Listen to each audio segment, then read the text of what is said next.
সরকার হচ্ছে গত 53 বছরের মধ্যে সবচেয়ে একটি দুর্বলতম সরকার। এই দুর্বলতম সরকার যদি অব্যাহত থাকে সংস্কারের নামে, বাংলাদেশের জাতীয় নিরাপত্তা সংকটের মধ্যে পড়ে যেতে পারে। সুতরাং অনতিবিলম্বে নির্বাচন দিতে হবে। নির্বাচন নিয়ে ভয় কিসে? সংস্কারের জন্য নির্বাচন বিলম্ব করছেন, নাকি নতুন দল বানাবার জন্য নির্বাচন বিলম্ব করছেন? এটা তো মানুষ জানতে চায়। ধানাই পানাই কিন্তু চলবে না।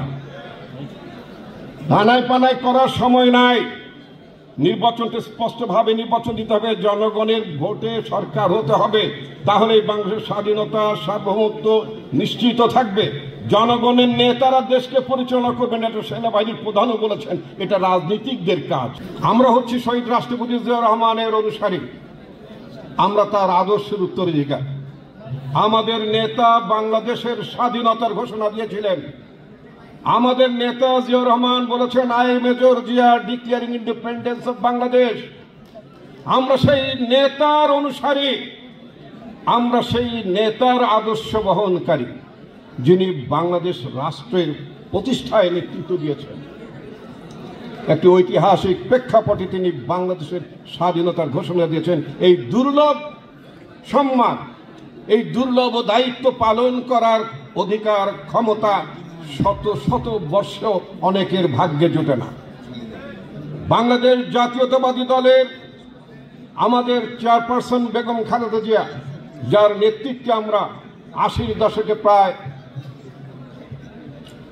9 বছর আমরা সংগ্রাম করে বাংলাদেশে গণতন্ত্র প্রতিষ্ঠা করেছি। আমাদের নেত্রীর অভিধা হয়েছিল আপোষহীন নেত্রী। তার আপোষহীনতার কারণে বাংলাদেশে গণতন্ত্র প্রতিষ্ঠা হয়েছে। বাংলাদেশে তো সামরিক শাসন জেগে বসেছিল। সেই সামরিক শাসনের নিগড় থেকে বাংলাদেশকে মুক্তি দিয়েছিলেন আমাদের প্রিয় নেত্রী, আমাদের প্রাণ প্রিয় নেত্রী, আমাদের পার্টির চেয়ারপারসন বেগম খালেদা জিয়া। তিনি যদি এরশাদের পাতানো নির্বাচনে শেখ হাসিনার মতো অংশ নিতেন, তাহলে শেখ হাসিনার শাসন ব্যবস্থা জায়েজ হয়ে যেত। কিন্তু আমাদের নেত্রী সেই সুযোগ তাকে দেননি। তিনি বুঝতেন কখন কোন কাজটি করতে হবে। তিনি জনগণের নেত্রী ছিলেন, তিনি জনগণের চোখ বুঝতে পারতেন, তিনি জনগণকে আন্দোলিত করতে পারতেন এবং এরশাদকে ক্ষমতাচ্যুত করেছিলেন। আমাদের নেত্রী বেগম খালেদা জিয়া, তার নেতৃত্বে বাংলাদেশ জাতীয়তাবাদী দল এবং জাতীয়তাবাদী ছাত্র দলে আপনারা যারা পুরনো যারা ছিলেন, আপনারা বাংলাদেশে একটি নতুন সংকটের মধ্যে পড়েছে, সেটাও নির্বাচন কেন্দ্রিক। আমি খুব স্পষ্ট ভাষায় বলতে চাই, আজকে আমাদের এই সভায় উপস্থিত আছেন আমাদের প্রাণপ্রিয় পার্টির ভারপ্রাপ্ত চেয়ারম্যান।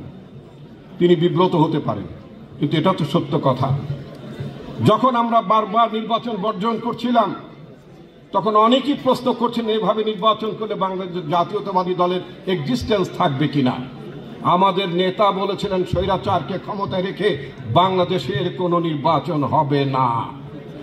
অনেকে বলেছিলেন, বাংলাদেশের যদি বিএনপি নির্বাচন অংশ না নেয়, তাহলে নির্বাচনের ইতিহাস থেকে, রাজনীতি ইতিহাস থেকে বিএনপি বিলীন হয়ে যাবে।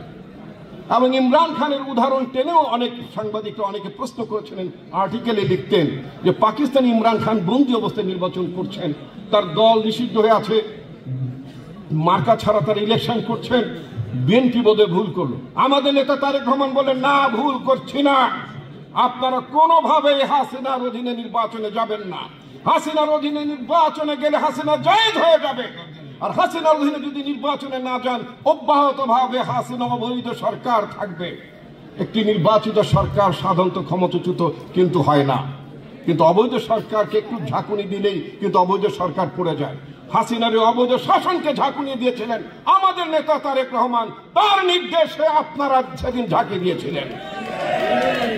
এবং হাসিনা সারা পৃথিবীতে এবং জনগণের চোখের সামনে একটি অবৈধ শাসক হিসেবে, একটা অগণতান্ত্রিক শাসক হিসেবে, অনির্বাচিত সরকার হিসেবে, অবৈধ সরকার হিসেবে হাসিনা বছরের পর বছর সে শাসন করে গিয়েছে। কিন্তু একটি পর্যায়ে তাকে বিদায় নিতে হয়েছে।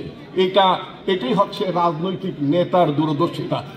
নেতাকে জানতে হয়, নেতাকে বুঝতে হয় কখন কোনটা করতে হয়। আমরা সৌভাগ্যবান, আমরা সেই নেতার নেতৃত্বে রাজনীতি করে, যিনি জানেন সময়টি কখন সঠিক হবে, কখন কোন কাজটি করতে হবে সেটাই তিনি করেছেন এবং আমাদের দলকে সঠিক নির্দেশনা দিয়ে তিনি নিয়ে গেছেন। আমাদের নেতা কিন্তু আবার এই যে বিপ্লবের পরে গণঅভ্যুত্থানের পর আমাদের নেতা বলেছেন যে 5ই আগস্টের পরের রাজনীতি এবং 5ই আগস্টের আগের রাজনীতি কিন্তু এক না।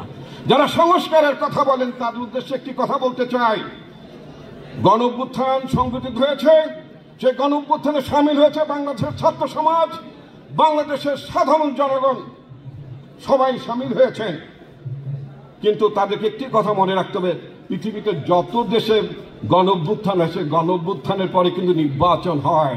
সংস্কারের জন্য বছরের পর বছর বসে থাকে না। 69 সালে তৎকালীন পাকিস্তানের গণঅভ্যুত্থান হয়েছে, রাইফ খান পালিয়ে গিয়েছে, নির্বাচন 70 সালে হয়েছে। মনে রাখতে হবে। যারা এখন সংস্কারের কথা বলেন, গণঅভ্যুত্থানের দাবিদার হয়ে উঠেছেন, তাদেরকে বলতে চাই ইতিহাস পড়ুন, বিভিন্ন রাষ্ট্রের খবরগুলো জানেন। অতি সম্প্রতি শ্রীলঙ্কায় সরকারের পতন ঘটেছে, কি হয়েছে তারপরে নির্বাচন হয়েছে।